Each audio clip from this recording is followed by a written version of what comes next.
All right, guys, welcome back. Salim Razai from Rebel EM. Today we're going to be doing episode 1 of Walking the Line from Research to Practice. And in episode 1, we're going to be talking about the vitamins trial. So what I'm going to be doing during this video is kind of giving you the Cliff Notes version and the highlights of this study. And this was a randomized clinical trial of 211 patients with septic shock. And they got randomized to either what I call the metabolic cocktail, which is vitamin C, thiamine, and hydrocortisone, versus hydrocortisone alone. Now, some of you may ask, well, why hydrocortisone alone? And it turns out that in the ICUs that this study was being done, hydrocortisone alone was the standard care for patients in the ICU with septic shock. As for the dosing of these medications, vitamin C was given at 1.5 grams IV every 6 hours. Thiamine was given 200 milligrams IV every 12 hours, and hydrocortisone was given 50 milligrams IV every 6 hours. And the comparator arm also received hydrocortisone 50 milligrams IV every 6 hours. The primary outcome was alive and off vasopressors at 7 days, and there was 10 secondary outcomes that were looked at. Now, I'm not going to talk about all the secondary outcomes, but I think there are some that are worth mentioning here. So they had 4 mortality outcomes. The first one was at 28 days, then at 90 days, ICU mortality, and then hospital mortality.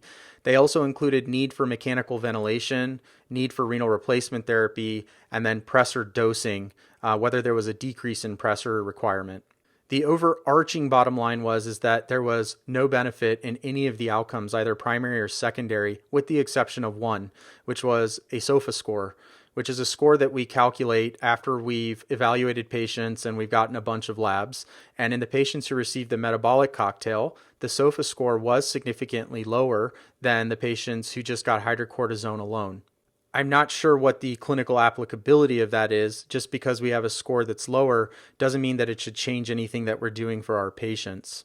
Now, several people may think that this study was destined for failure, and the reason they think this was destined for failure was that it was the time that patients were in septic shock before they received these medications. So, for example, if we look at the eligibility to medication administration, for vitamin C, it was about 12 hours, and for hydrocortisone, it was about 9 hours. Now, add to that patients being admitted to the ICU and getting randomized, and that time was 12 hours. So that means for vitamin C, the time from admission to the time that they got randomized and received the medication was about 24 hours. For hydrocortisone, this was about 18 hours. And so many proponents of the metabolic cocktail would say that a patient in septic shock for 24 hours is just simply too long and these medications were given too late. Now, I had 2 other issues with this study. So first of all, when we talk about sepsis care, there are the pillars of sepsis care, which are early identification, early IV fluids, and early appropriate empiric antibiotics. Now, 2 of those pillars we have no information on.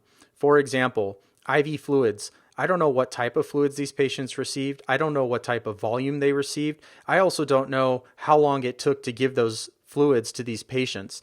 And that's a very important thing when you're looking at sepsis research. You want to know if we gave too little, too much, or just the right amount.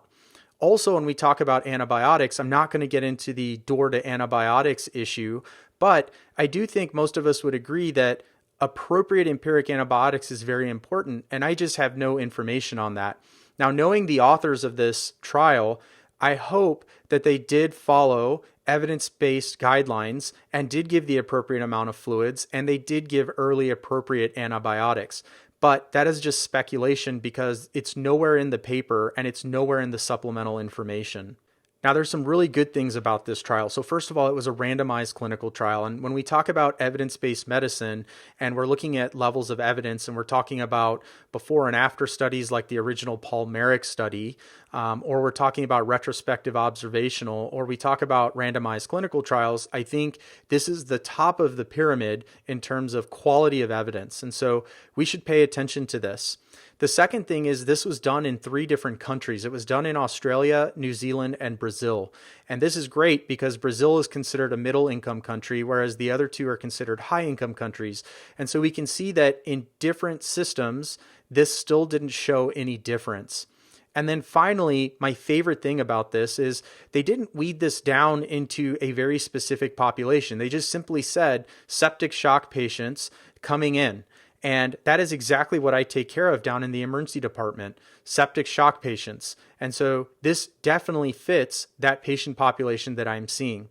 So the saga of the metabolic cocktail will continue, I'm sure, and we're going to see more randomized clinical trials on this. But this one trial, it doesn't give us evidence that supports the use of the metabolic cocktail in these patients with septic shock. Now, is it possible that if we gave this a little bit earlier, that we would see differences? It's very, very possible, but we can't comment on that based on what was given to us. So more to come, but this trial was overall a negative trial and doesn't support the use of the metabolic cocktail in septic shock. If you want a more in-depth review of this paper, which I highly recommend everybody should read these papers on their own, I'm just trying to distill it down into something that is useful for you. You can go to Rebel EM, which can be found at rebelem.com. And if you go over to the sidebar, there's a little search feature. And if on that search feature you put in vitamins trial, it should pull up the post for you where we break this entire thing down piece by piece in a very nuanced detail.